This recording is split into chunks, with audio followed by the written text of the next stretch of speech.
Bom, com o objetivo de fortalecer a minha aprendizagem sobre esse assunto que eu acredito que é muito importante, que é a própria aprendizagem, eu decidi também algumas conversas que eu tive com algumas pessoas. Eu decidi então fazer uma aula a respeito desse tema e assim, eu não pretendo ficar dando cortes no vídeo pra encurtar ele ou algo assim. Eu vou só ir falando e falando tudo aquilo que eu sei sobre esse assunto, né? Tudo aquilo que eu compreendo sobre esse assunto. E, bom, e é isso. Eu não vou dar cortes, eu não vou poupar palavras em alguns momentos, eu não vou seguir tanto um script, mas eu até tenho, assim, uma ideia do que eu vou falar. Eu vou tentar ser, tanto quanto possível, o mais didático, né? O nosso assunto então é aprendizagem. Eu acredito que a aprendizagem é um processo em duas partes, né? De certa forma, nós temos um conjunto de informações do mundo,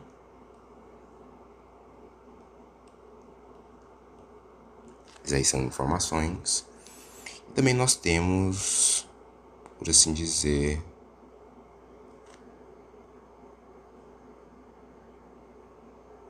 a nossa cabeça. O ato de aprendizagem é um processo duplo. De primeiro, ser capaz de transformar esse conteúdo e colocar ele dentro da nossa cabeça. E depois de tirar esse conteúdo da nossa cabeça e de usar ele no mundo, de alguma maneira. Eu estou simplificando isso porque, na verdade, ele é um processo um pouco mais complexo, que envolve, né, informação sensorial, depois uma memória de trabalho e essa coisa que eu tô falando de cabeça não é nada mais, nada menos do que a memória de longo prazo, né? Então você transforma essa informação através da memória de trabalho em, né? Manipulando essa informação, a gente coloca essa informação na memória de longo prazo. Então, mas eu vou simplificar essa ideia e também acho que o objetivo é simplificar. Então, nós temos a informação, nós temos a nossa cabeça e a ideia da aprendizagem é dupla. Primeiro é tirar da nossa cabeça e colocar no mundo de alguma maneira. E vamos chamar esse processo de relembrar. Em inglês, nós usamos o termo recall. Esse outro processo de pegar uma informação e colocar na nossa cabeça de alguma maneira, nós podemos usar o termo codificação ou codificar. Em inglês, o termo é encoding.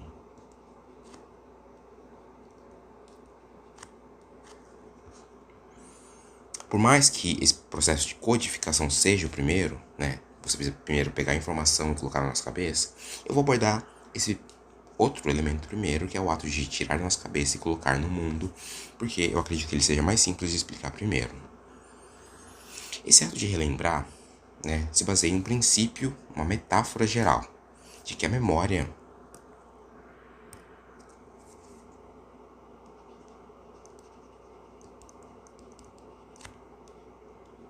é como um músculo.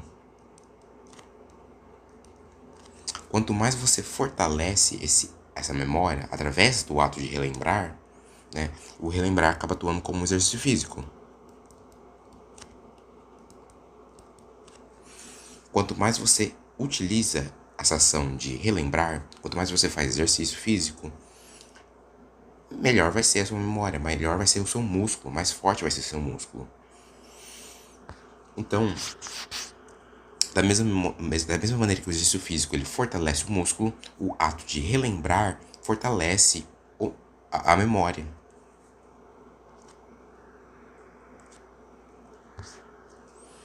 E a partir disso, nós temos um princípio básico que tão importante quanto o ato de relembrar é o ato de esquecer.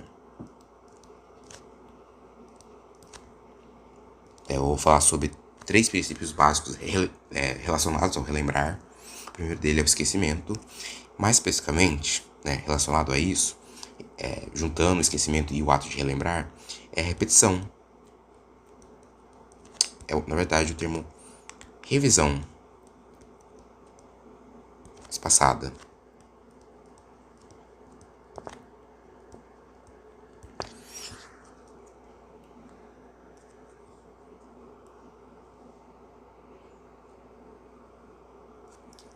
Para explicar melhor esse conceito, né, eu vou fazer um gráfico. Esse gráfico ele foi desenvolvido com base em experimentos e tudo mais, então eu estou me embasando na ciência, como sempre. Assim que a gente estuda, deixa eu, na verdade, completar, né? Aqui nós temos o grau de retenção, quanto você consegue lembrar de um conteúdo, e aqui nós temos a variável tempo. Então a ideia dessa curva de esquecimento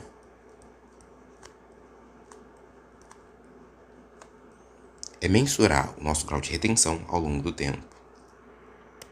A realidade é, se a gente estuda um conteúdo, né, hoje, por exemplo, nós vamos ter um bom grau de retenção. Mas se a gente não utiliza esse conteúdo, se a gente não revisa, essa retenção, ela vai ser muito baixa. E assim, em dias você já vai esquecer daquele conteúdo. Então, em pouquíssimo tempo, você já vai esquecer desse conteúdo. A não ser que você, por exemplo, venha aqui e faça uma revisão. E aí, né?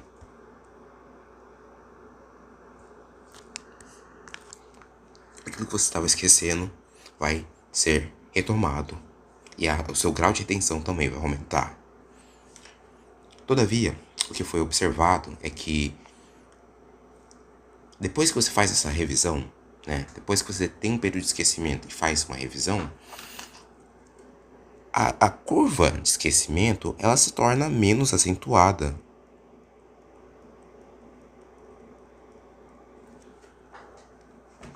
Então, para chegar no mesmo nível,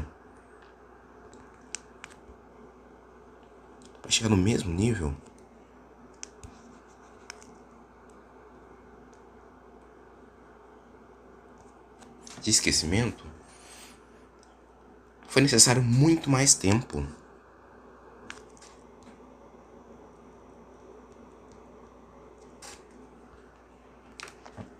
E aí você faz outra revisão. Essa curva ela se torna ainda menos acentuada.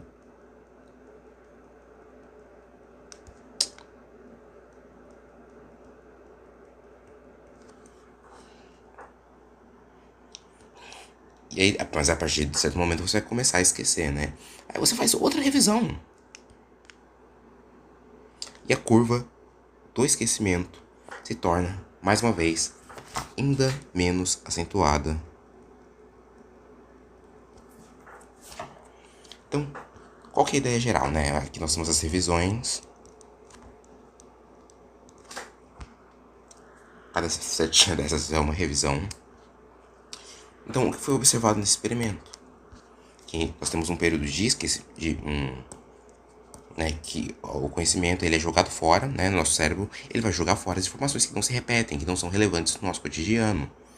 Então, o cérebro joga fora, mas que quanto mais a gente repete, revisa esse conteúdo, ao longo do tempo, maior vai ser a nossa retenção desse conteúdo. Mas, né, se você perceber, é necessário então um grau de esquecimento que a gente possa revisar. Se você não esquecer nada, não tem por que revisar, porque seu nível de retenção já vai estar constante. Mas exatamente por que, né, nós temos esse esquecimento que também é possível fazer revisões que fortalecem nossa retenção.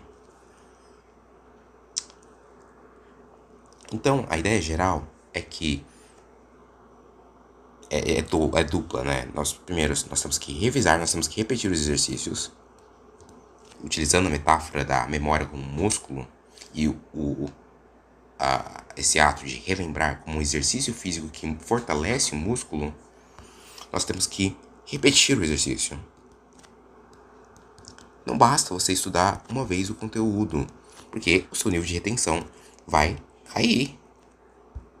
Você precisa voltar e revisar esse conteúdo. Mas uma segunda ideia é o do espaçado, né? que é necessário tempo de descanso.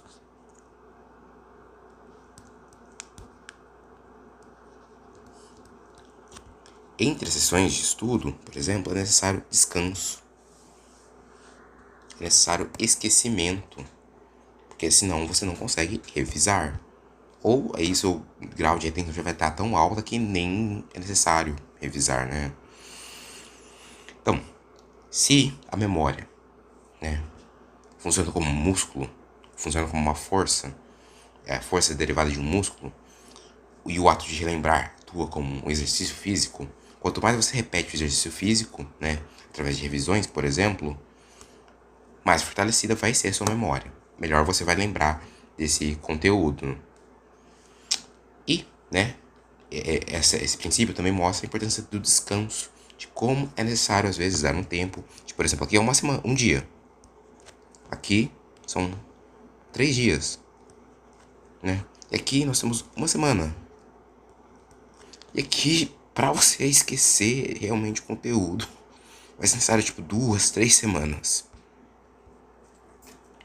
Então, tempo de descanso é importante. E também é importante repetir o exercício. Nesse contexto, nós temos algumas técnicas mais básicas, do tipo repetição espaçada mesmo. Técnicas que usam a ideia de repetição espaçada.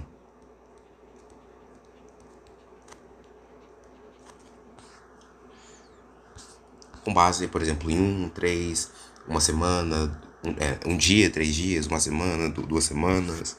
Por exemplo, durante a minha aprendizagem de idioma, eu usei uma técnica chamada flashcard. Né, para aprender inglês e italiano, eu usei os flashcards.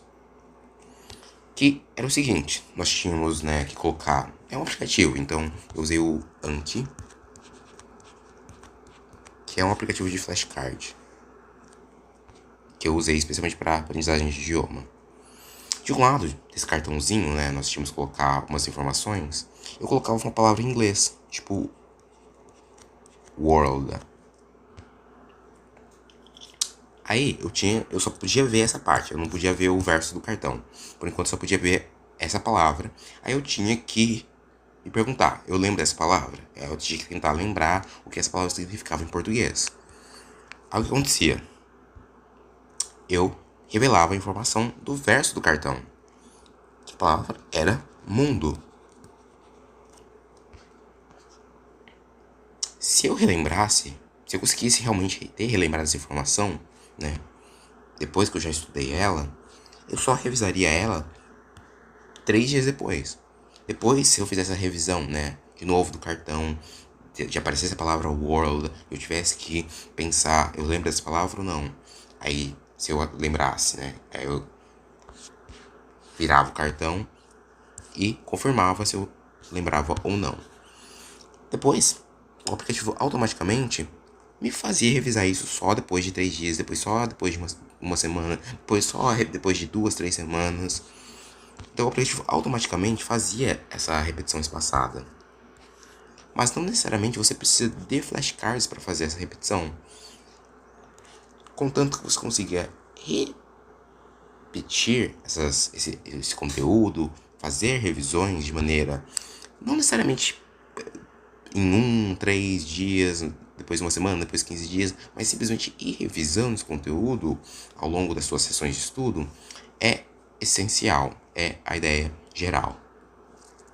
Mas um outro princípio que a gente pode usar a partir disso é a ideia de que nós podemos fazer um intercalamento. Uma outra técnica que a gente pode usar é o intercalamento de conteúdo.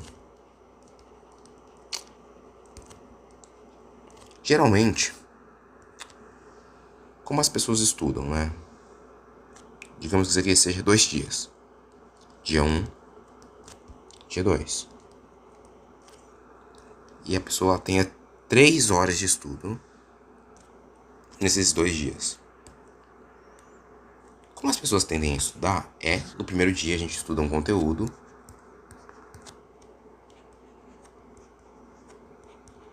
E no segundo dia a gente estuda outro conteúdo. Mas é hora. Se a gente, em vez de fazer isso, né, de estudar um dia só um conteúdo e no outro dia estudar só outro conteúdo, se a gente intercalasse.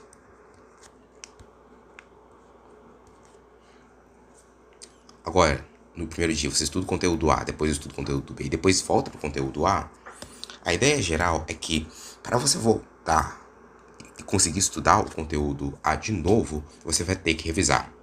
Então, você vai se forçar a revisar o conteúdo para conseguir continuar estudando esse conteúdo. Aí continua, né? Porque depois você vai ter que revisar de novo para voltar no conteúdo A. Depois do conteúdo B pro outro dia você também vai ter que revisar. Depois do conteúdo B pro conteúdo B novamente. Você vai ter que revisar porque tem conteúdo A no meio. Então, você acaba se forçando a, de certa maneira, esquecer o conteúdo, porque você vai estar estudando outra coisa. Também vai estar se forçando a revisar esse mesmo conteúdo. Então, nós temos esses dois princípios, né, duas técnicas gerais que dá para utilizar a partir da ideia de revisão espaçada, né, e da curva de esquecimento. Mas a ideia geral, novamente, é de que a memória funciona como um músculo e o ato de relembrar funciona como um exercício físico que fortalece o músculo. E a ideia geral dessa curva de esquecimento é que é necessário repetir o exercício físico e de que muitas vezes é necessário dar um espaço de descanso entre as repetições, entre as sessões de exercício. Né? Como eu comentei, isso funciona mais entre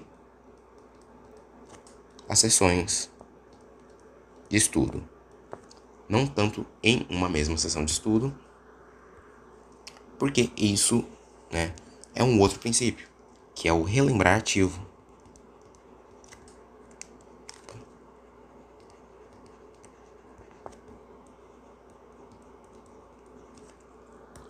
Né, em inglês é active recall.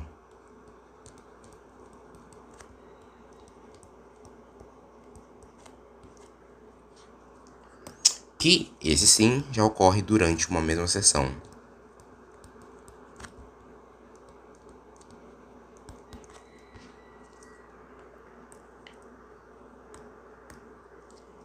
E a ideia geral desse princípio é continuar a ideia de que quanto mais você repete o exercício físico, quanto mais você tenta, você realiza esse ato de relembrar, mais fortalece, se torna o seu músculo.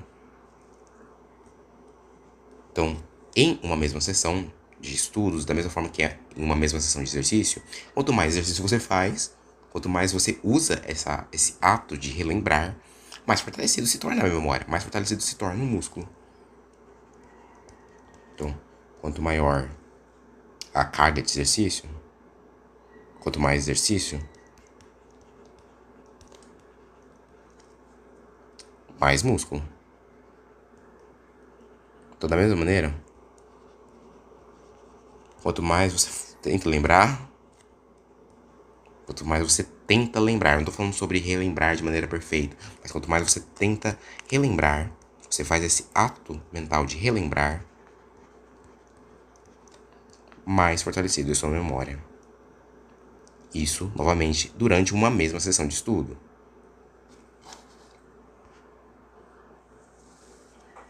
Aí eu vou falar uma metáfora sobre isso. Uma metáfora não, né? Um experimento. Teve um experimento que foi realizado, né? Uma sala de estudantes estudaram conteúdo, né? O professor deu o conteúdo igual, da mesma maneira, para toda a sala. Depois dessa sala, ela foi dividida em dois grupos. O primeiro grupo pôde reler o conteúdo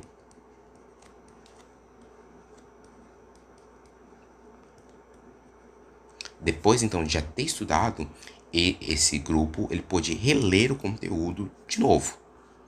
Já o segundo grupo, ele não pôde reler o conteúdo, ele não pôde revisar de maneira, né, com o conteúdo na mão, ou olhando as anotações, nada do tipo. Ele só pôde, ele foi forçado, na verdade, a tentar lembrar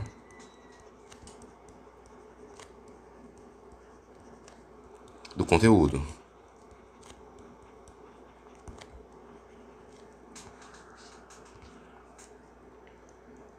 Um certo tempo se passou, né? Por mais que esses dois grupos no início estavam juntos e estudaram o mesmo conteúdo da mesma maneira, aí eles foram separados. O primeiro grupo foi forçado a reler o conteúdo, então eles tiveram uma certa revisão do conteúdo, mas o segundo grupo ele foi forçado a tentar lembrar do conteúdo. Eles pegaram um papel, entregaram para os estudantes e pediram que eles escrevessem tudo aquilo que eles lembravam da aula que foi dada. Passado um tempo, né, passado alguns dias, foi realizado um teste, exatamente para rever, né, o quanto eles lembravam desse conteúdo que eles tinham aprendido, né, nessa aula, e utilizando, né, os métodos de revisão, de cada um de sua maneira, que eles empregaram. Né. Foi demonstrado que o grau de retenção do primeiro grupo que releu o conteúdo foi consideravelmente menor do que a retenção do segundo grupo.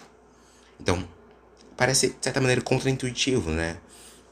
Porque o primeiro grupo ele teve acesso ao conteúdo de novo. Eles literalmente revisaram, eles puderam reler o conteúdo.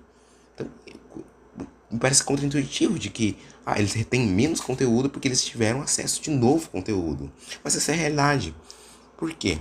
Né? O segundo grupo, eles foram forçados a relembrar do conteúdo. Então, eles praticamente fizeram esse exercício físico, esse exercício, eles realizaram esse ato de relembrar. Enquanto o primeiro grupo praticamente assistiu alguém fazendo exercício físico. Isso não ajuda a construir músculo, né? Mas o ato de relembrar intencionalmente, mesmo que você não tenha acesso novamente ao conteúdo, fortalece a memória muito mais do que só reler o conteúdo, revisar o conteúdo através de leitura ou algo assim. Então, essa ideia de relembrar ativo é um princípio sobre o qual, né, você tem que, tanto quanto possível, realizar esse ato de relembrar de maneira constante.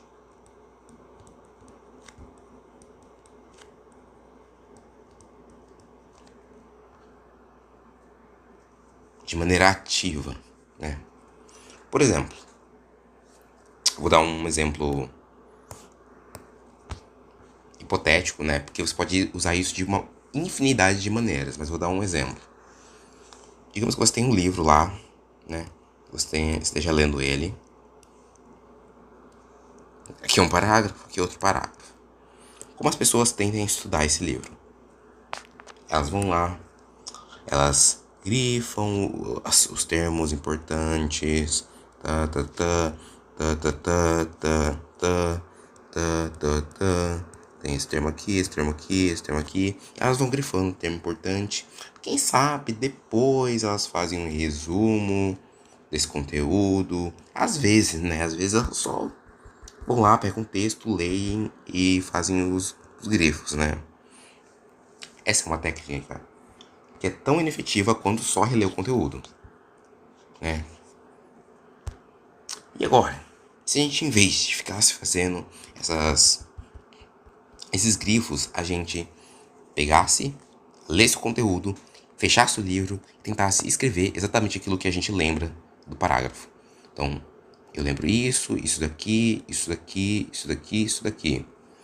Mas, assim, eu não tô dizendo que você precisa fazer isso sem voltar lá no livro. Você pode voltar lá no livro e perceber que faltaram algumas informações.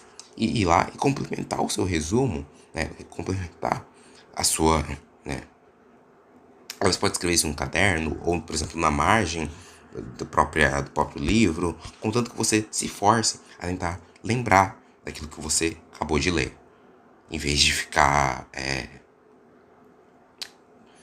só lendo, né?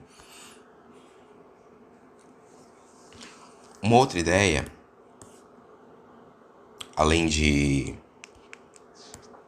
fazer isso numa mesma sessão de estudos, é fazer isso já numa outra sessão de estudos, né? Aí já vai mais da parte da entre sessões, mas mesmo assim, né? Digamos que você tenha uma sessão de estudos hoje. Você estudou conteúdo X, Y, Z, blá blá blá blá blá blá blá blá.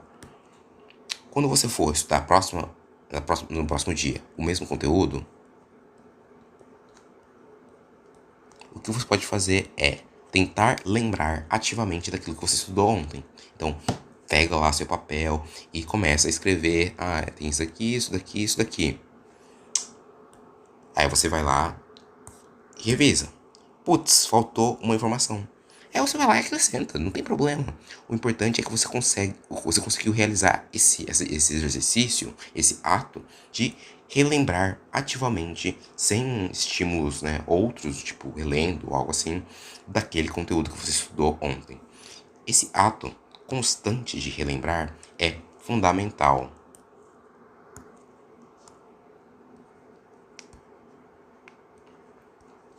Inclusive, por exemplo, isso que eu tô fazendo agora de pegar e fazer um mapa mental sobre todo o conteúdo que eu lembro sobre o ato de, né, sobre a aprendizagem, é um ato de relembrar. Eu tô fazendo isso de memória, né? Eu já fiz alguns mapas mentais ligados a esse assunto, eu já organizei as informações e vou falar mais disso mais pra frente, mas eu estou tirando tudo isso da minha cabeça.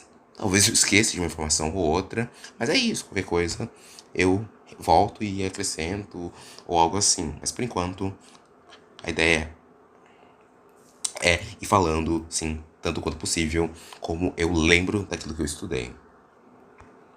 Então, voltando desde o início, nós estamos falando sobre o ato de relembrar. E esse ato, né, se baseia na ideia de que a memória funciona como um músculo.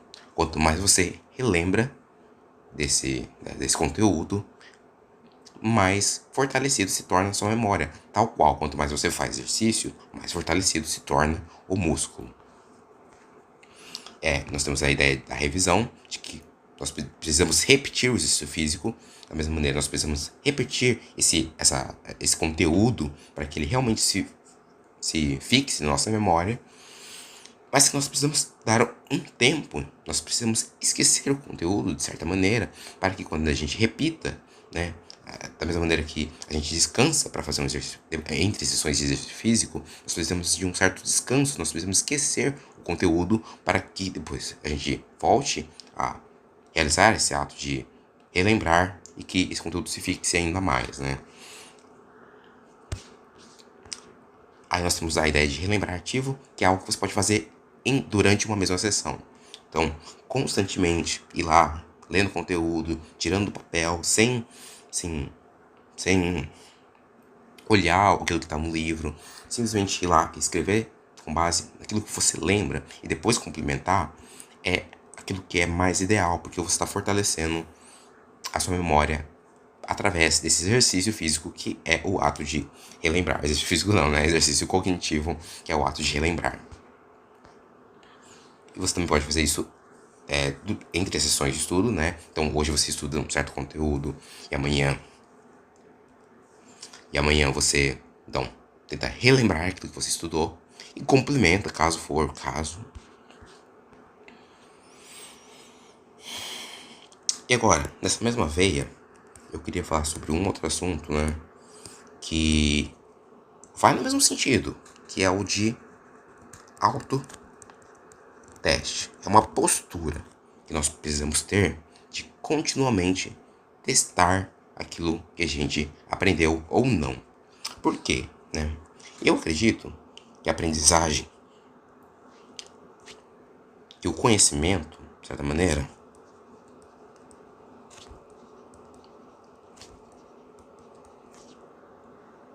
não é nada mais, nada menos do que ação. Eu estudei exatamente esse tema durante a graduação, né, numa pesquisa que eu fiz do TCC, entre aspas. O conhecimento não é nada mais do que ação. Tal qual, né? Aí eu vou voltar para a metáfora da memória como músculo. A força, né? Você não pode saber o quão forte você é se você não pega o peso. Então você precisa pôr isso em prática. A força, ela só se concretiza quando você faz o levantamento. O quão forte você é, A gente só vai saber se você conseguir levantar um peso de X quilos ou algo assim. Então, o conhecimento ele só se concretiza realmente se você consegue usar ele de maneira ativa. Então, o que eu quero dizer com isso? Você só conhece, só sabe de um conteúdo se você consegue falar sobre esse conteúdo. Se você consegue escrever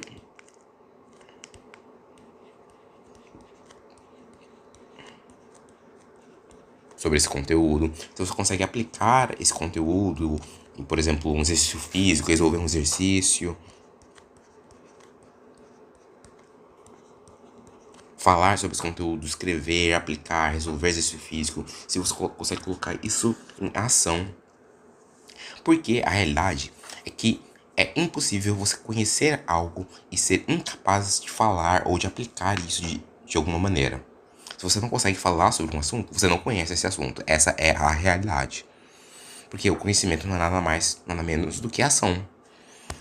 Eu tô falando isso, então, né? Porque se testar, colocar esse conhecimento em prática através de testes acaba sendo fundamental, porque é aí que você vai saber se você sabe ou não de verdade. Então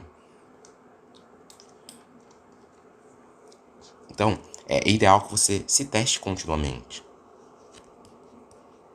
Isso também é uma atitude, né, de se testar continuamente para saber se você está sabendo realmente ou não.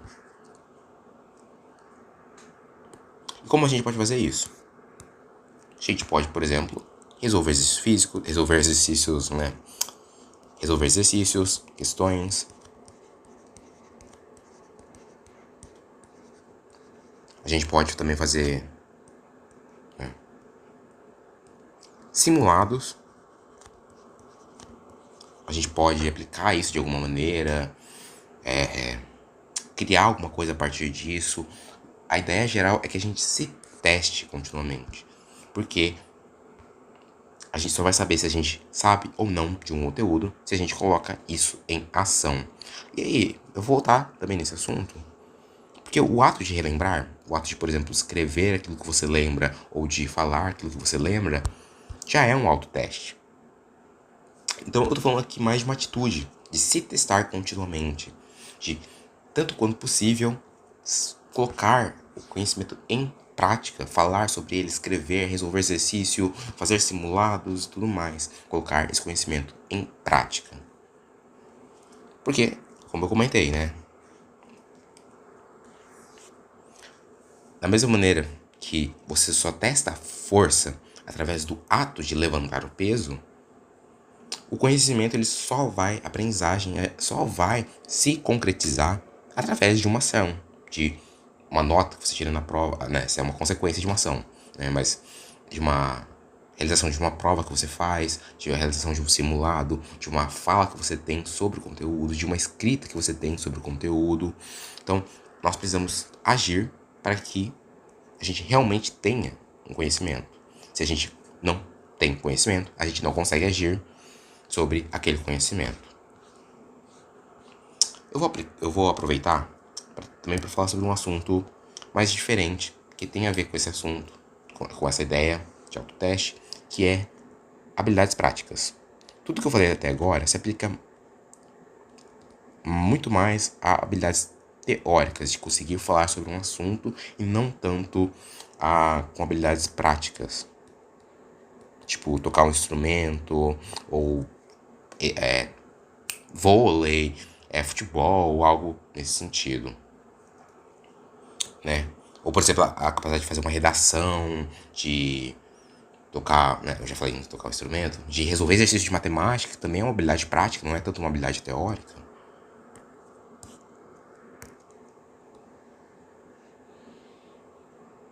Eu não falei tanto dessas coisas até agora, né? Mas eu vou falar. Como geralmente tende a funcionar esse tipo de aprendizagem? Primeiro, é repassado para a gente um conjunto de regras, né? Eu vou usar como metáfora a autoescola. especialmente a questão do carro, de como a gente faz curvas e tudo mais, né? É passado pra gente um conjunto de regras. Antes da gente começar a dirigir, a gente é bombardeado com regras de como dirigir, né? Então, por exemplo, o instrutor ele vai falar que para fazer uma curva, você tem que colocar a segunda marcha. Então, você coloca a segunda marcha para fazer curvas. Aí você vai lá, você começa a dirigir e opa, você tem essa ação.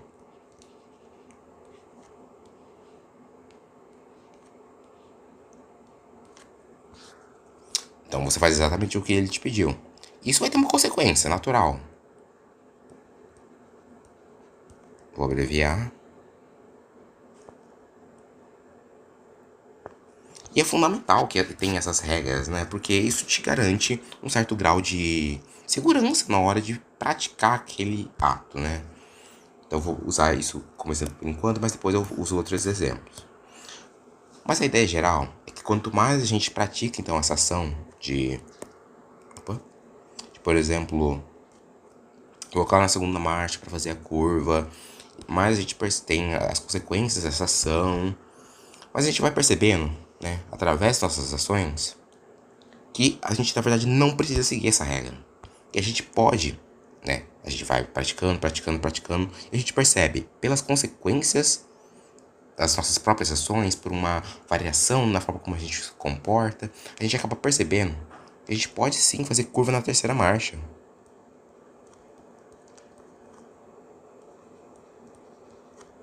A gente pode fazer curva na terceira marcha, né? Contanto que a gente esteja em uma velocidade adequada e tudo mais. Então, por mais que essa regra tenha sido muito importante no início, tenha sido muito importante para que a gente comece a praticar e tenha as consequências boas de praticar, as consequências das nossas ações acabam influenciando como a gente se comporta, né? Então a gente começa a colocar só na terceira marcha e não mais seguir essa regra. Agora eu quero dar um outro exemplo. Imagina que você vai fazer uma redação.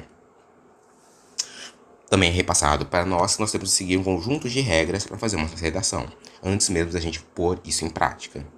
Aí a gente vai lá, segue essas regras e age. E aí a gente vai ter um conjunto de consequências, uma nota, por exemplo. E essa nota ela vai, de certa maneira, influenciar nossas ações. Mas a realidade é que a nota em si não influencia muito, né, naquilo que a gente, na forma como a gente age. Porque se não tiver um feedback melhor de como, por exemplo,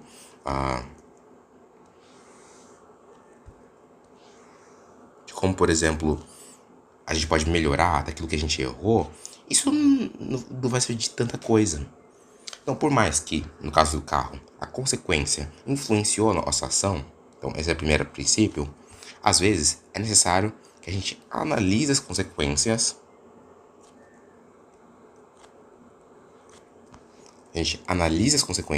intencionalmente,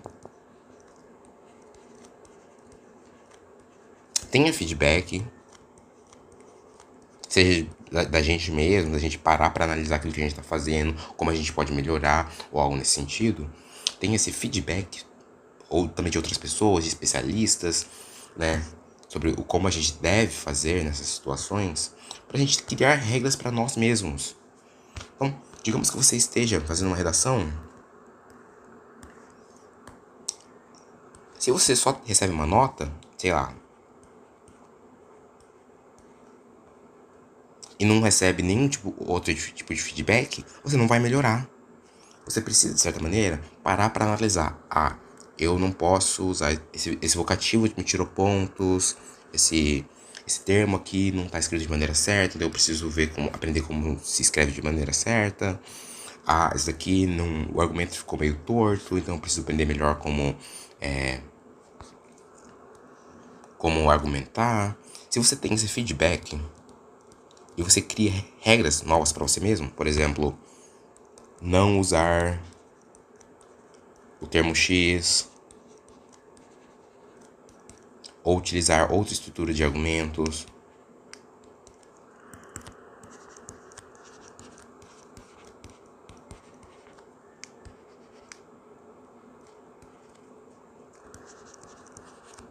Outros tipos de argumentos.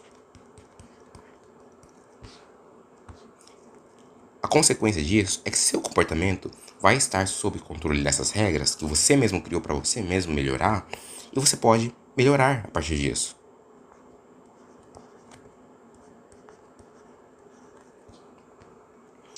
Então, em síntese, para alguns casos, só o ato de agir já molda como a gente se comporta, por causa das consequências. Se, por exemplo, você vai lá, começa a tocar um instrumento, percebe que está desafinado, e aí você muda a forma como você toca para ter, uma consequência melhor, para a música soar mais clara, mais melodiosa, mais de acordo com aquilo que deveria ser realmente a música, né? Esse é o primeiro princípio. Às vezes, agindo, a gente acaba tendo as consequências, a gente acaba tendo consequências que moldam como nós agimos. Por mais que no início a gente tenha que ter seguido um conjunto de regras para chegar nesse nível de agir. Mas, a certo ponto, para melhorar, é necessário uma análise realmente consciente dessas consequências. Da gente ter feedbacks, seja de outras pessoas, de especialistas, de professores, ou da gente mesmo nos dar um feedback. A gente perceber, putz, eu preciso melhorar nisso, nisso e nisso. E a partir disso construir regras de condutas, ou assim, princípios básicos, ou estudar mais aquele assunto. De modo geral, se forçar a analisar aquilo que você precisa melhorar isso, e a partir dessa melhora, agir para ter outras consequências. Para ter, por exemplo, você estuda, você tem esse feedback, você vê o que você precisa melhorar, você estuda isso, e a partir disso você tem uma nota consideravelmente maior. Esse é o princípio básico das habilidades práticas, e isso se aplica a qualquer coisa, por exemplo, matemática. Inicialmente, a gente tem um conjunto de regras de como resolver os exercícios de matemática, mas a gente só vai conseguir realmente saber se a gente conhece ou não se a gente coloca em ação. Aí nós vamos ter umas certas consequências. Pode ser que seja fácil, pode ser que seja difícil, pode ser que a gente acerte, pode ser que a gente erre. Se a gente não para analisar, pode ser que a gente até progrida um pouco com o tempo, fazendo alguns exercícios, mas muitas vezes se a gente não parar para analisar, putz, eu tô errando muitas questões envolvendo aritmética e eu tô errando nessa parte aqui, se a gente não parar para analisar isso, a gente não consegue construir outras regras e a gente não consegue melhorar, A gente não consegue parar para analisar que, eu preciso melhorar nisso. E a gente só continua a agir de maneira automática. E a gente acaba não melhorando. Essa é a realidade. A gente muitas vezes não tem essa análise consciente ou um feedback de outra pessoa. A gente não melhora nas habilidades práticas. E, de novo, isso também funciona com qualquer outra habilidade prática. Vôlei, tocar um instrumento, praticar alguma outra atividade física. A própria academia também, Geralmente o instrutor ele vai dar um conjunto de práticas que você tem que seguir. Aí você pratica, isso vai ter consequências. Pode ser que ele fale, você tem que fazer esse movimento aqui dessa maneira, e tudo mais. Aí você vai lá e faz e tem uma boa consequência. Aí pode ser que com o tempo, você começa a perceber que você tem que fazer o exercício físico de uma outra maneira, que tem uma ativação maior do seu músculo e que para você então é mais, acaba gerando melhores consequências. Então você analisou isso e criou novas regras. A partir de agora, eu vou agir dessa maneira. Isso vai mudar, a forma como você age e também vai mudar as consequências da sua ação. Então, esse foi um desvio que eu fiz, mas a ideia continua sendo a mesma, de que o conhecimento, ele não é nada mais, nada menos do que ação. Então, recapitulando do início. A aprendizagem se baseia em dois princípios básicos. O primeiro, no ato de lembrar, e no segundo, no ato de codificar. A respeito do ato de lembrar, a ideia básica é de que a memória é como um músculo. Da mesma maneira que o conhecimento é como uma ação, um levantamento de peso, a memória é como um músculo. E o ato de relembrar funciona como um exercício físico que funciona tal qual o exercício físico melhora o músculo. Né? O ato de relembrar acaba fortalecendo a memória. É necessário, sempre que possível, repetir o exercício físico, mas também dando um tempo de descanso, né? Da mesma maneira, é importante que a gente esqueça um pouco o conteúdo e que a gente volte a repetir, revisar aquele conteúdo. Durante uma sessão, né, de estudo, é importantíssimo que a gente tenha uma carga de exercício boa. Quanto mais exercício físico, mais fortalece o músculo. Da mesma maneira, quanto mais a gente realiza esse ato cognitivo, esse exercício cognitivo de relembrar, melhor vai ser a nossa memória.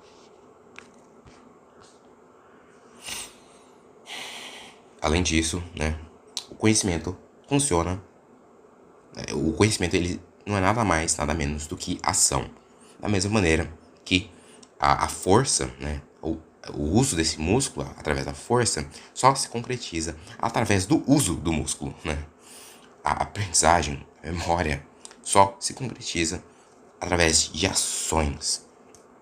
Como levantar um peso, né? Você pode até julgar que, você pode saber o quão forte você é pela quantidade de músculo que você tem, mas isso não é tanto verdade. Eu sou uma pessoa bem fraquinha, na verdade, apesar de ter uma quantidade de músculo, assim, um pouquinho acima da média. Porque eu realmente não estou praticando muita atividade física anaeróbica, então eu não tenho tanta força.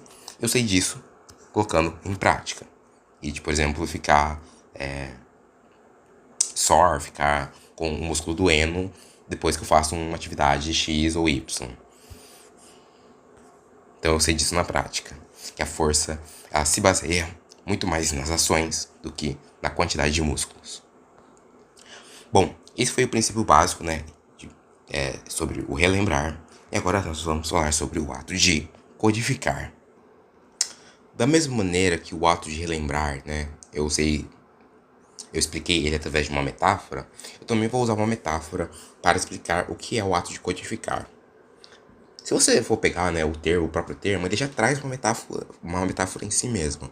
A ideia de que a gente, de certa maneira, transforma um conjunto de informações em códigos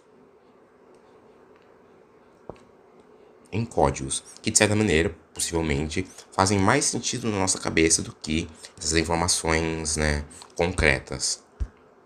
Essas informações brutas, né? Então a gente simplifica dados em coisas mais simples, a gente transforma uma coisa em outra, contando que isso caiba melhor na nossa cabeça. Mas eu tenho uma metáfora ainda melhor para explicar o que é o ato de codificar, que é a digestão.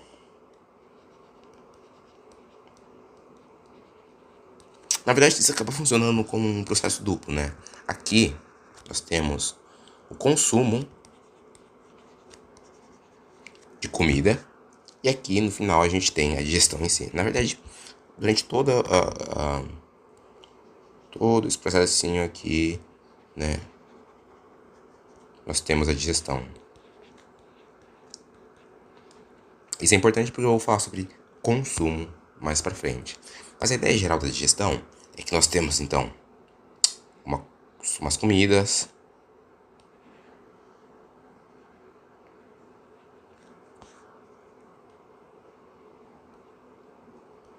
nós temos umas certas comidas, que são as informações. E o que a gente faz com essas comidas? A gente pode fazer duas coisas. Primeiro, a gente transforma em nutrientes.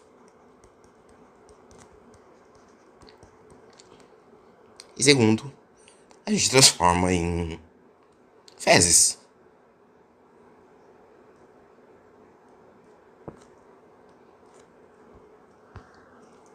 E essas fezes elas são jogadas fora.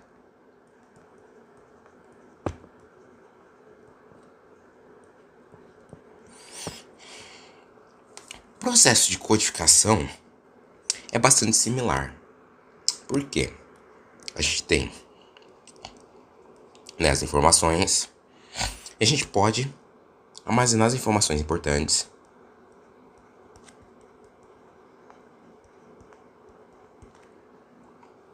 e jogar fora as informações, né? Esquecer as informações pouco importantes.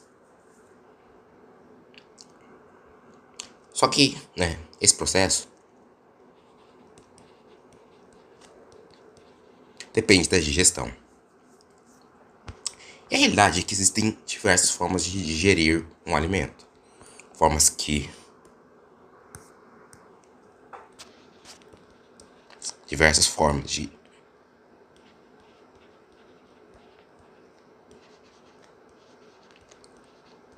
a metáfora não é perfeita, mas segue a linha de raciocínio. Existem diversas formas de digerir os alimentos, né? Existem formas que são mais simples, que não precisam de tanto esforço, tanta energia.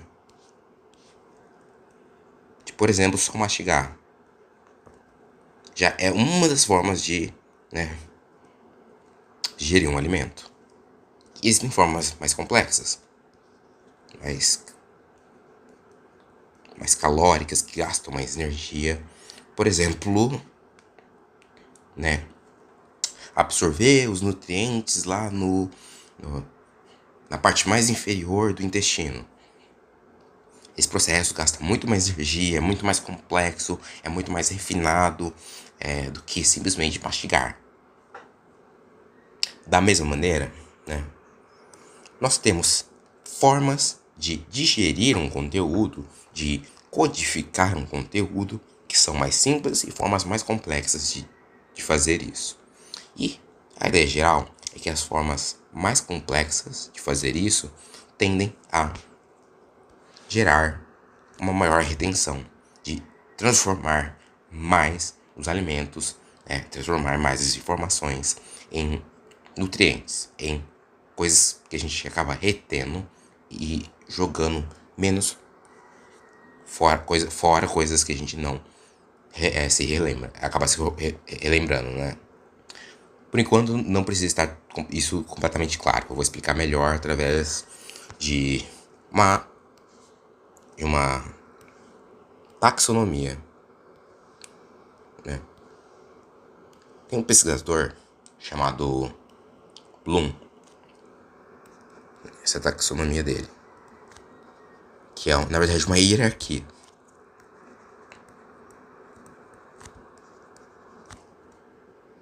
Ele pesquisou, né? Ele fez umas pesquisas e ele percebeu que existem vários níveis assim de aprendizagem. A primeira, por exemplo, é só lembrar, né? Memorizar, na verdade.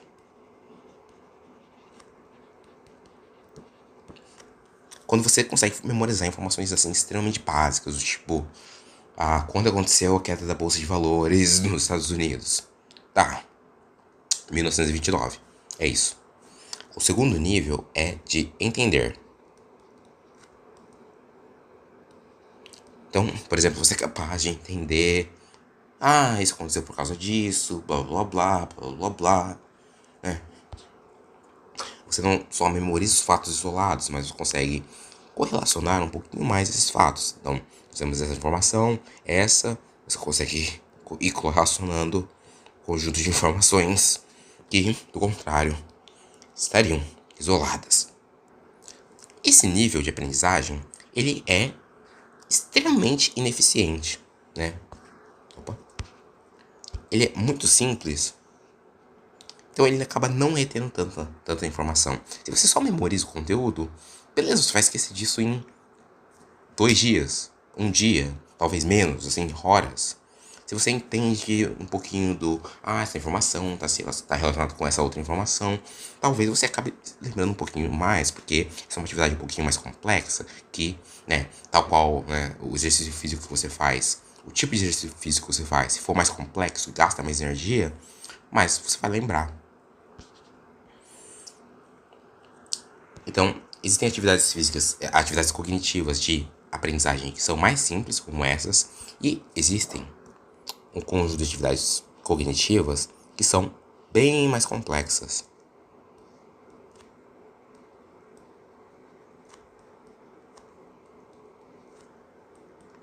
Gastam mais energia. e que ativam mais a nossa capacidade cognitiva.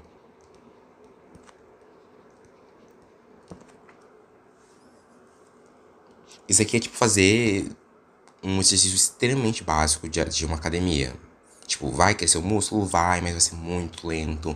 Ah, é tipo fazer uma baixa carga, um baixo peso, né? Só que múltiplas repetições. É extremamente ineficiente. Você vai ter que fazer muitas e muitas e muitas vezes até, né, conseguir fortalecer aquele músculo. Mas existem formas de fazer o exercício físico que são mais intensas, que gastam mais energia, que gastam mais o músculo mesmo e que permite, então, um fortalecimento maior, mais rápido, mais eficaz. E essa é a ideia base, né? Eu vou até fazer um gráfico aqui. A ideia é que existe uma curva também de retenção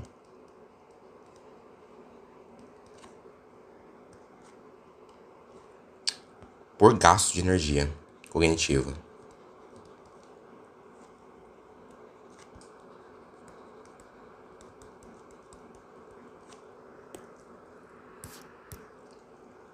Até certo ponto, quanto mais você gasta energia,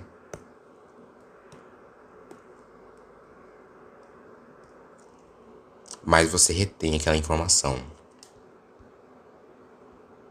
Mas se você perceber, até certo ponto acaba sendo muito produtivo, aumentar a energia, mas acima disso, você acaba gastando muito mais energia para ter uma diferença assim, de retenção minúscula. Então não vale tanto a pena. Existe um ponto ótimo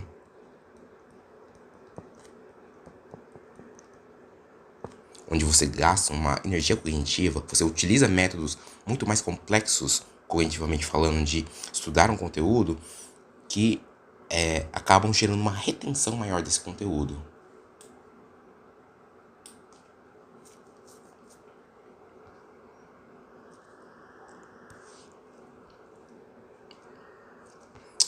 Associado a isso, vou fazer uma outra curva, né? Por mais que eu tô falando sobre usar muita energia para aprendizagem e tudo mais, existe também uma curva de dificuldade.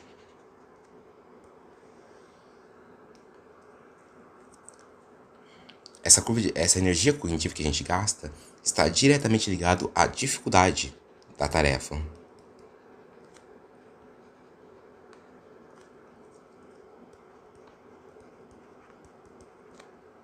Eu vou investir em energia cognitiva, eu vou chamar de engajamento. Porque a gente pode gastar muita energia sem estar realmente engajado. Engajamento cognitivo, aqui engajamento cognitivo também.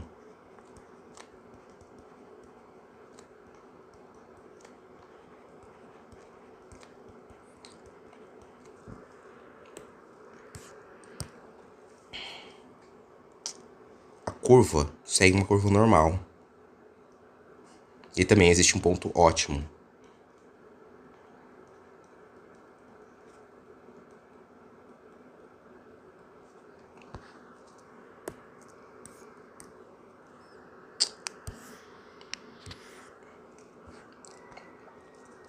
Existe um ponto ótimo de... Calma, eu confundi. Tá, eu tinha confundido os dois eixos, né? O engajamento cognitivo, na verdade, está nesse eixo. Se ativa o engajamento máximo com certo nível de dificuldade. Se a tarefa for muito fácil, tipo só ler um texto, você não está engajando o seu cérebro. Desculpa, mas você não está engajando de verdade. Se, por exemplo, você faz aquilo que eu comentei, o relembrar ativo de, né, aqui, de ler o texto e fechar o livro e tentar lembrar do que você leu, você vai estar engajando o seu cérebro muito, muito mais do que só lendo e grifando. E, portanto, a sua capacidade de engajamento cognitivo vai ser maior e, portanto, a sua capacidade de retenção também vai ser maior. Então, a ideia é, existe um nível de dificuldade ótima, onde a tarefa não é nem muito difícil e nem muito fácil. E quanto maior o engajamento, até certo ponto, né, maior a retenção. Também existe um ponto ótimo que não vale a pena, assim, ficar gastando muito mais energia, muito mais engajamento cognitivo, se não traz tanta retenção. Então, voltando à metáfora. Como a gente pode entender isso através da metáfora que a gente estava usando? A gente tinha comentado, né, de como a digestão é o processo que ou transforma, né, o alimento em fezes ou em nutrientes. E que existem formas, atos na digestão que são mais ou menos simples e que gastam mais ou menos energia, mas que por consequência disso também acabam gerando mais ou menos nutrientes. Então, só mastigar o alimento, né, é uma atividade que não exige dificuldade, que não causa engajamento e que, portanto, não gasta, não gera retenção, da mesma maneira que não gera nutrientes para um alimento, né? Para, né, transformar o máximo possível do alimento em nutrientes, nós precisamos ter tarefas mais complexas, de formas de digerir o alimento mais complexas, através do estômago, do intestino, o intestino delgado, o intestino grosso, e isso gasta muito mais energia do que só mastigar, só ficar no estômago, só passar pelo trato lá do esôfago e tudo mais. Então, né, eu comentei que memorizar e entender são atividades que são muito simples. E que existem atividades muito mais complexas, que gastam mais energia e que ativam uma maior capacidade cognitiva, né, de engajamento. Então, a ideia geral é que a codificação ela tem que se basear nessas práticas. Nessas práticas que são mais complexas, gastam mais energia e que engajam mais cognitivamente falando.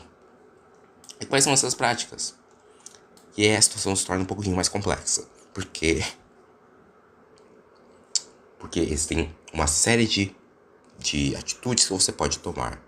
Eu vou mencionar só algumas aqui, usar o verde. Aqui na taxonomia de Bloom, né, ele próprio já coloca algumas, né? Analisar relações. Você não só entende as relações, você não só entende a relação entre uma coisa e outra, mas você para analisar. Será que é assim mesmo que eu deveria organizar? Será que a informação não seria melhor organizada dessa maneira? Isso aqui tem a ver com isso daqui. É o ato de parar e analisar. Aí você pode fazer perguntas, eu vou falar mais disso mais pra frente, de analisar as relações e pegar o assunto e ficar digerindo ele, às vezes sem trazer informações novas, mas só parando para analisar aquilo que você está entendendo sobre o conteúdo. Outros elementos da taxonomia do Bloom é, por exemplo, julgar, de dar sua própria opinião, de dizer, tá, eu discordo desse argumento porque X, Y, Z, eu discordo dessa tese porque, por causa disso, ou eu tenho essa hipótese de que o conteúdo talvez se organize melhor dessa maneira, ou de que essa pessoa talvez tenha feito isso naquela época por causa disso, de julgar o conteúdo a partir da sua própria visão pessoal. E ainda mais para cima, nós temos a ideia de criar, de aplicar esse conhecimento, que é muito do que eu falei antes, né? De que o conhecimento é ação. Então, se a gente consegue aplicar, resolver exercícios, de usar esse conhecimento para criar alguma coisa, um projeto, dar uma aula, a gente consegue criar a partir desse conteúdo. Se a gente consegue criar, a retenção do conteúdo vai ser muito maior do que só memorizar, ou só entender, ou só, às vezes até só analisar as relações. Se você consegue usar isso na prática, a retenção do conteúdo, a capacidade de memorização, o uso do músculo da memória vai ser muito maior. E, né, essas são só algumas das práticas que a gente pode ter, mas existem várias e várias outras. Sim, eu vou mencionar algumas, eu não vou organizar isso de uma maneira muito certinha, mas, por exemplo, simplificar o conteúdo, escrever, por exemplo, nas suas próprias palavras.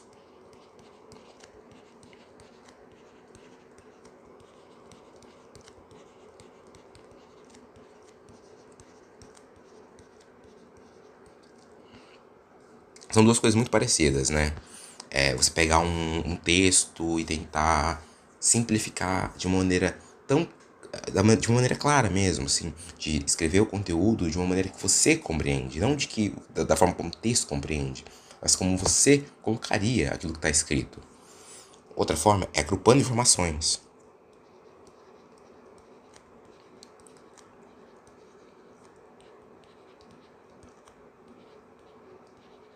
Que também é uma forma de simplificação. Se em vez de ter, né, 1 bilhão de relações que estão conectadas e tudo mais. Por exemplo, essa parte aqui. Tá tudo conectado no mesmo lugar. Será que eu não posso agrupar isso e dizer que eles têm as mesmas características? Ou, sei lá, criar um grupo a partir disso? É uma forma de simplificar, de agrupar mais informações. Né, eu comentei sobre julgar, mas também tem a ideia de criticar o texto.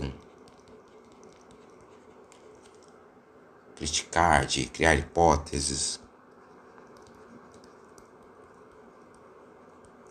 Levantar dúvidas e ir lá no texto e responder, literalmente escrever dúvidas, tá? De parar para analisar, tá? Como uma coisa encaixa na outra. Como isso se encaixa nisso, ou como isso se encaixa com aquilo que eu já sei, ou como eu não entendi esse conteúdo, o que eu posso, onde que eu posso pesquisar mais sobre isso, de se colocar, de ficar se perguntando coisas a partir daquele texto, né? Uma outra forma, né, que eu falei sobre criar, fazer projetos, dar aula. Que, de certa maneira, é aquilo que eu tô fazendo agora, né? Dar aula. Para você conseguir dar uma aula, você precisa ter um conhecimento extremamente claro na sua cabeça. Você precisa engajar esse ato de relembrar. E o próprio conteúdo ele tem que estar claro. Então, às vezes tem uma técnica, né? Que acho que é técnica de Feynman. Que a ideia é você dar uma aula para uma criança.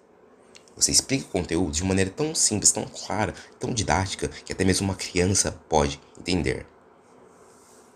E isso é uma atividade complexa, extremamente complexa. Você precisa ficar digerindo o conteúdo, tentando simplificar, tentando explicar com palavras que são tão claras que até uma criança poderia entender. Isso é uma atividade que gasta muita energia, que usa uma capacidade cognitiva muito grande, e portanto, acaba gerando uma retenção muito maior do conteúdo. Por exemplo, essa aula que eu tô dando agora, eu tô dando de cabeça. Eu já peguei essas informações, já processei múltiplas vezes, né? E agora eu consigo falar de cabeça, assim, sem olhar nenhuma referência. Eu tenho aqui uma referência só pra, né, garantir que eu vou falar tudo, mas não necessariamente eu estou usando tanto ela assim. Eu falei sobre a questão das dúvidas, mas eu adiantei algo que eu considero o passo mais importante em tudo isso que eu falei. Que é se perguntar como isso se relaciona. Que é esse ato de, analisar relações. Como isso se relaciona com aquilo.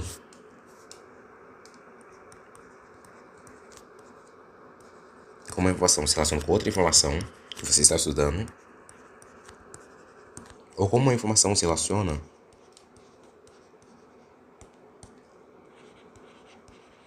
com aquilo que você já sabe.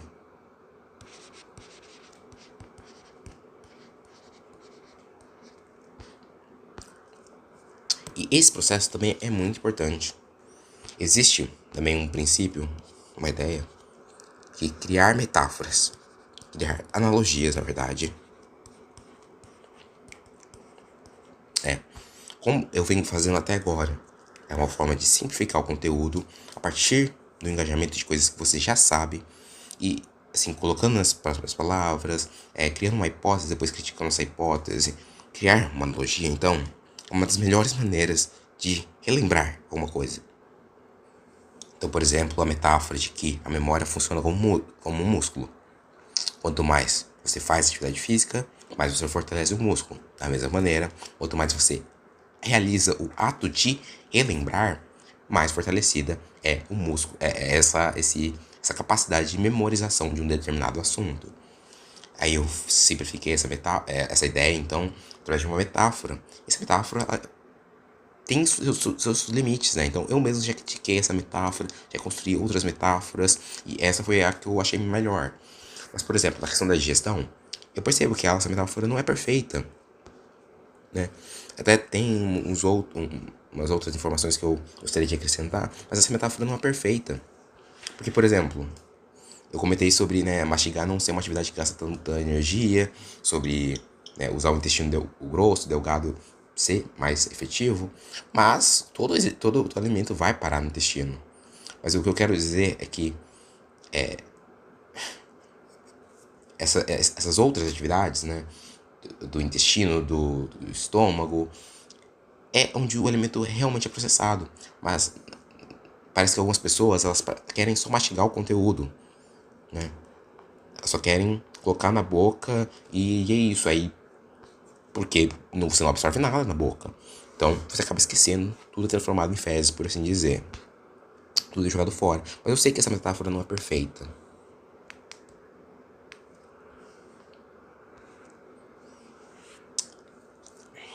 E eu falei sobre o consumo no início, por quê? De certa maneira, quanto mais você consome, mais você digere. Só que isso não é uma relação perfeita. Porque pode ser que, por exemplo, você come, fica com diarreia, e aí você transforma tudo em fezes e não consegue digerir nada de verdade. Porque a digestão, ela precisa de energia, ela precisa de tempo, ela precisa que você pare e fique lá digerindo conteúdo, digerindo.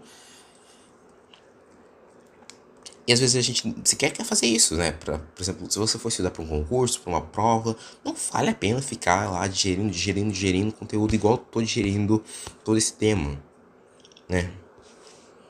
É muito mais fácil você só processar isso da melhor maneira possível e às vezes tentar aplicar uma técnica de repetição espaçada, por exemplo. Não vale a pena ficar repetindo esse mesmo conteúdo. Mas é real, se você consome mais, você tende a digerir mais. A partir de um certo ponto, né? Você pode estudar, e você vai lembrar do conteúdo, se você ficar estudando múltiplas vezes. Mas a forma como você digere é mais importante do que quantas vezes você digere. Essa é a realidade, o ponto que eu tô querendo chegar.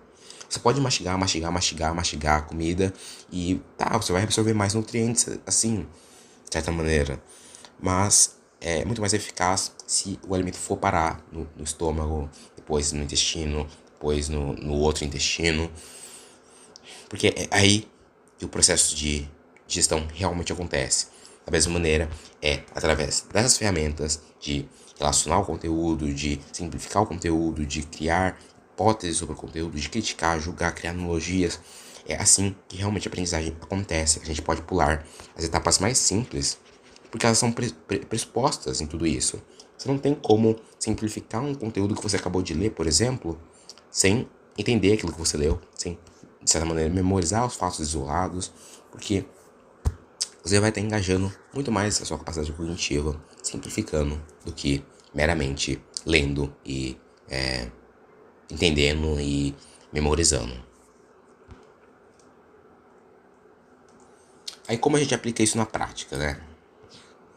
Eu vou falar como eu faço, mas sim, você pode fazer isso de infinitas maneiras. Eu só falei dos princípios básicos de que existem maneiras que gastam mais energia e isso é bom, que tem um engajamento cognitivo muito maior e isso é bom.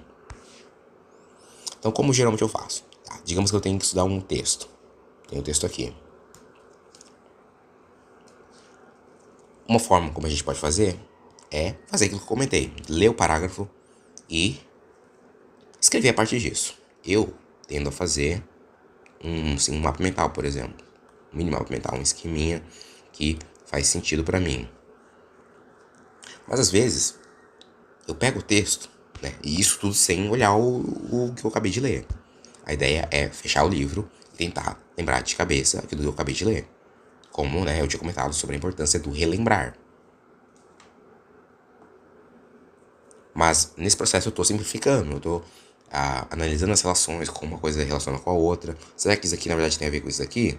Talvez. Será que isso aqui leva a isso daqui? Talvez. Então eu tô sempre analisando, às vezes a gente tem que apagar, escrever de novo, apagar, escrever de novo. A ideia é ficar digerindo esse mesmo assunto de uma maneira que fique extremamente clara para você mesmo. Às vezes eu faço isso de pegar o texto e escrever em outro lugar, sem mesmo grifar, sem mesmo fazer anotações, mas às vezes eu faço o seguinte: no próprio texto eu já vou construindo relações, tá? Eu tenho esse termo, eu vou circulando as coisas, tá? Eu tenho isso e isso. Tá, isso aqui, eu percebi que tá relacionado a isso daqui. Eu percebi que isso daqui causa isso daqui e causa isso daqui. E que isso aqui, na verdade, provocou essa coisa no início. E que, na verdade, essa coisa aqui tá relacionada com isso, mas também tá relacionada com isso. E aí tem até outra informação aqui que eu já vi no texto anterior, no parágrafo anterior. Então, no próprio texto, já vou fazendo relações e, de certa maneira, ignorando a maior parte do texto. Sim.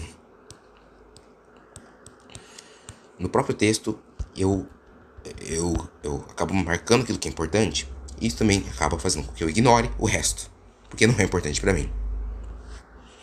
E às vezes eu pego essas relações que eu fiz e vou lá e coloco no papel igual eu coloquei aqui.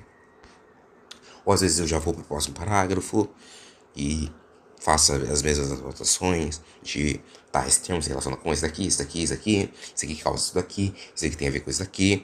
E depois eu pego um conjunto maior de parágrafos e de anotações e coloco no papel em outro lugar. E por quê? Você pode se perguntar por que eu faço esses esqueminhas em vez de escrever por extenso. Porque a realidade é que isso tende a ser muito mais eficiente do que escrever por extenso. Uma coisa é você falar que a revolução industrial aconteceu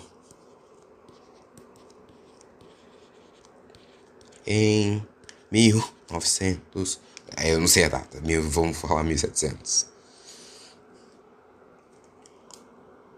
E foi causada por blá blá blá. Uma coisa é você escrever isso e outra coisa é você escrever isso aqui. Opa, eu tô com 1929 na cabeça. 1700, e aqui causas, as causas são X, Y, Z. Mas eu percebo, na verdade, que tudo isso tem a ver com contexto histórico. Aí eu agrupo tudo.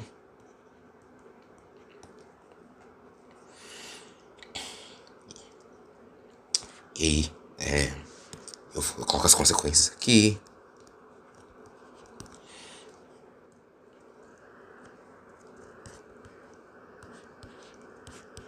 E eu percebo que, na verdade, uma causa está diretamente a ver, tem diretamente a ver com uma das consequências. E aí o conteúdo ele tá muito mais claro, é muito mais eficiente eu fazer esqueminhas do que realmente escrever o texto corrido. E a realidade é que nosso cérebro ele tende a funcionar mais assim. O nosso pensamento ele tende a funcionar mais através de relações entre conceitos do que propriamente dito textos, né? Isso aqui não faz sentido no nosso cérebro. A gente tem que parar para realmente analisar os termos importantes quando a gente está lendo. Revolução Industrial, 1970, causas. Porque realmente a maior parte das informações aqui são inúteis. Aqui você está colocando só as informações realmente úteis. E a realidade é que nosso cérebro funciona através de conexões entre conceitos. Assim, a ideia é que esse esqueminha ele reflita nosso pensamento.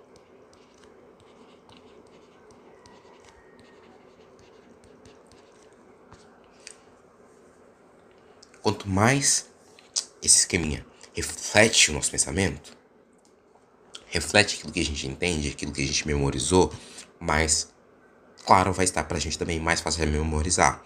Por exemplo, o próprio texto que eu usei, né? A própria ideia de, nós temos o recall, que é né, o ato de relembrar. O ato de relembrar, nós temos esses três princípios, que é o do esquecimento, ou né, da repetição, da importância da repetição. Aí nós temos a ideia de relembrativo. Aí nós temos a postura de autoteste.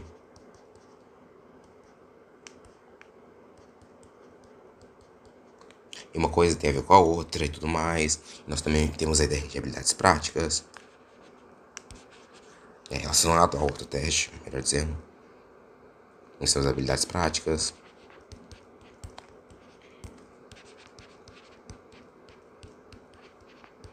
Que na verdade está associado também à aprendizagem em si.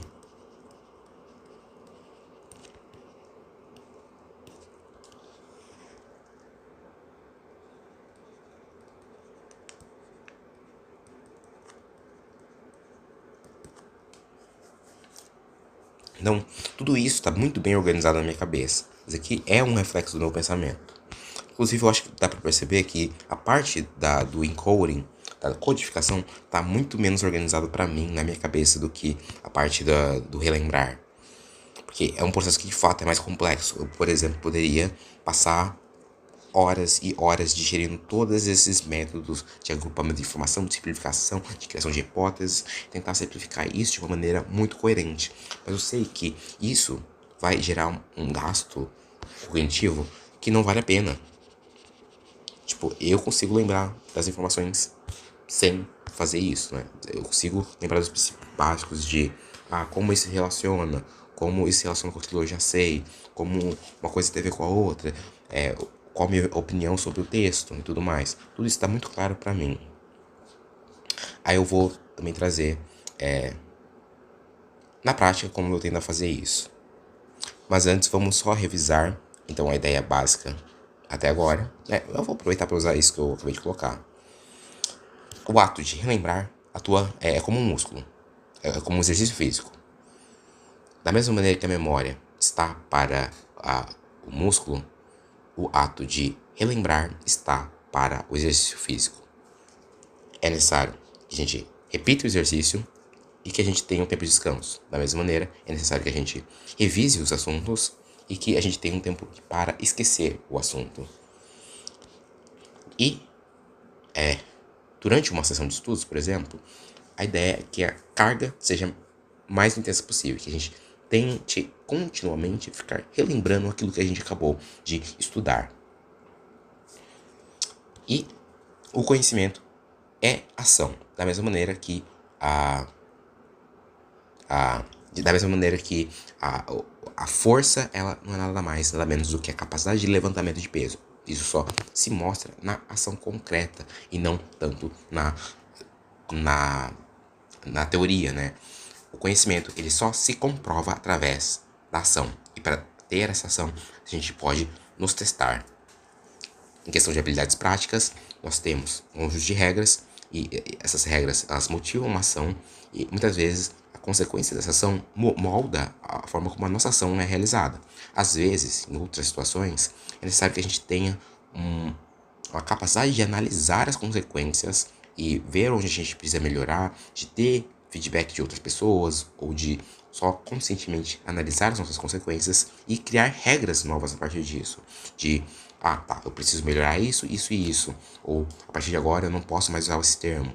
E isso vai mudar a forma como a gente age e também vai mudar as consequências para melhores, né? E é assim que funciona a aprendizagem de habilidades práticas. Em relação à codificação, a ideia geral é de que ela funciona como a digestão.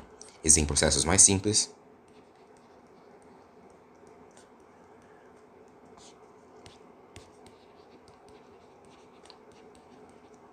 e processos mais complexos. Mas que quanto mais complexo for o processo, maior é também a aprendizagem.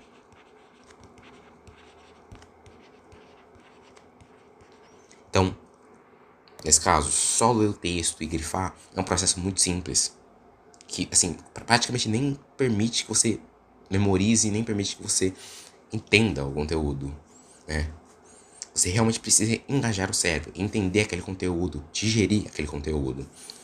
Então, você tem que engajar ações, processos bem mais complexos para produzir, para gerar uma aprendizagem maior. Então, lê o texto, tenta entender aquilo que o texto está dizendo, relacionar uma informação na outra, se questionar, será que essa informação cabe aqui mesmo? Será que cabe em outro lugar? Será que eu preciso modificar como eu estou entendendo esse esqueminha? Será que isso aqui tem a ver com isso daqui? Será que a questão da data, né, tem muito a ver com a questão das causas? Será que eu posso apagar tudo isso e escrever de uma outra maneira que fique muito mais clara para mim, né? Porque o esquema ele tem que refletir o pensamento. E quanto mais ele reflete, mais claro para nós deve estar, né? Porque a gente está colocando no papel aquilo que está na nossa cabeça. Igual eu tô fazendo agora. E agora sim eu vou para um exemplo prático que eu fiz no passado para mostrar como isso pode funcionar. Esse aqui é um exemplo prático de algo que eu fiz tentando usar esses métodos de aprendizagem. Praticamente tudo que está escrito aqui eu tirei da minha cabeça. Eu não tirei do livro. O que eu tirei do livro é as questões que estão em amarelo. As coisas que estão em amarelo é aquilo que eu peguei o livro, fui analisar, né? Assim, por exemplo, algo que eu fiz aqui. Essas 4 informações são informações que estão no livro. Não se importa com o conteúdo, não é relevante agora. Mas, né, nós temos o processo de reunir hipóteses, de mapear modelos adequados, de identificar precipitantes e perpetuantes, depois escolher implementação, depois de avaliar e revisar o modelo e as dificuldades atuais. Mas eu percebi que tudo isso aqui pode ser simplificado de uma maneira muito mais clara dessa maneira. Então, por mais que eu tenha pegado essa informação do texto, eu revisei isso completamente de uma maneira que fique muito mais simples para mim, né? Então, uma formulação, um guia, uma intervenção, e a partir dessa intervenção nós temos uma consequência que retroage sobre a formulação. E aí vira um ciclo infinito, que é mais ou menos o que o texto coloca, mas de uma maneira muito mais simples. Aí você percebe que eu mesmo fiquei colocando perguntas de azul. Então, o texto, o mapinha inteiro, né, sou eu tentando fazer relações. Tá? Como isso se relaciona com isso, criar metáforas, criar relações entre uma coisa e outra, fazer perguntas para mim mesmo. É possível simplificar o modelo ainda mais? Como separar uma coisa da outra? Tá? Qual que é a diferença entre esses dois conceitos? Aqui eu até coloquei minha opinião, porque eu fiquei processando essa questão, né? Eu tava tentando separar o termo formulação do termo conceituação. E eu cheguei à conclusão, né? Eu fui lá no latim, peguei a origem da palavra, a etimologia da palavra, né? E, assim, ficou muito claro para mim, porque muitos autores não separam uma coisa da outra. Não separam o que é formulação e o que é conceituação, né? E todo o meu processo foi de digerir isso, de tentar encontrar uma solução. Então eu parei, fui lá no Google, pesquisei o significado da palavra, a etimologia, como uma coisa pode ser entendida, e a partir disso eu construí um sentido que ficou extremamente claro para mim. Um sentido para as duas palavras que ficou muito claro para mim, uma diferenciação que ficou clara. Então eu até coloquei minha opinião, que eu amei essa separação. Como eu comentei, né? Tudo que praticamente eu tirei da minha cabeça a partir de coisas que eu já tinha lido. Aí eu criei uma metáfora de entender essa questão da formulação de caso como um processo de cozinhar. Então, nós temos ingredientes, que é a coleta de dados. Depois nós temos esse processo de conceituação, de analisar os dados. E depois criar uma comida, criar um plano de tratamento a partir desses dados. E isso tudo aqui é o processo de digerir. Isso não é o resultado final, é o processo que eu estou utilizando para digerir a informação. Então, por exemplo, aqui, eu só mencionei um monte de informações aleatórias e depois eu vou tentar agrupar isso de uma maneira muito mais coerente. Mas eu sei que isso vai gastar muita energia, então eu não fiz até agora, né? Aí eu fui colocando também perguntas que eu preciso responder depois. Tá? Por que a gente deve usar a conceituação? Como ela se explica? Né? Qual que é o papel de um diagnóstico nosológico, de um diagnóstico psiquiátrico, nesse caso? Até coloquei umas ideias, né? De que, tudo isso que eu tô pensando, na verdade, se resume nesse termo aqui. Então, tudo isso que eu tô fazendo é um processo, tanto de recall, de relembrar ativo, quase todas as informações aqui eu tirei da minha cabeça, quanto o processo de digerir, né? Então, eu estou tentando agrupar as coisas de uma maneira que é coerente, reagrupar, apagar, escrever, e assim, tá tudo rabiscado, porque é o processo. Se eu fosse agora reescrever isso, eu escrevi de uma outra maneira, que agora tá muito mais clara para mim. Mas aqui é só um passo que eu dei para tentar entender de maneira profunda e complexa todo esse conteúdo. Então, é mais ou menos isso que eu queria passar, né? Sobre a aprendizagem. Que nós temos dois princípios básicos: o recall e a codificação, né? O relembrar e o ato de codificar. Cada um desses tem ideias gerais que, sabendo delas, eu acredito que é possível aprender muito mais, seja para uma prova, um concurso, para um vestibular, ou uma habilidade prática, ou um idioma. Sabendo as informações, é bem mais fácil a aprendizagem. E é o que eu venho usando, sim, né? Eu esqueci de comentar, mas esse ato de repetição espaçada, de relembrar ativo, é praticamente o que eu mais uso. Sim, na minha vida inteira eu usei isso para aprender. Então, para estudar para uma prova, beleza. Eu tentava relembrar, falando todo aquele conteúdo que eu estudei de cabeça, sem olhar o papel. Em vez de fazer um resumo, eu pegava minhas anotações e ia tentando relembrar delas, do que eu escrevi, ia preenchendo os vazios, né? Preenchendo aquilo que eu esqueci, e depois eu voltava a revisar, voltava a falar, e agora eu já lembrava. Então, eu ficava nesse constante relembrar ativo. Por exemplo, algumas matérias na faculdade eu fiz essa questão de repetição espaçada, né? Um dia eu estudava outro conteúdo, um assunto, aí no outro dia eu revisava aquilo que eu tinha acabado de estudar e acrescentava mais coisas, aí no terceiro dia eu revisava tudo que eu tinha estudado e acrescentava mais coisas, aí no quarto dia eu revisava tudo e de novo acrescentava mais coisas, e isso obviamente acaba fixando o conteúdo na minha memória. Essa questão de codificação, né, eu comecei a usar agora, de simplificar o assunto o máximo possível, de criar analogias, criar metáforas, de, né, fazer igual eu fiz aqui, de entender a memória como músculo, de entender o processo de codificação como processo de transformar um conjunto de informações em códigos mais simples, ou de transformar um alimento em nutrientes que são bem mais simples, mais produtivos, ou de jogar fora através das fezes.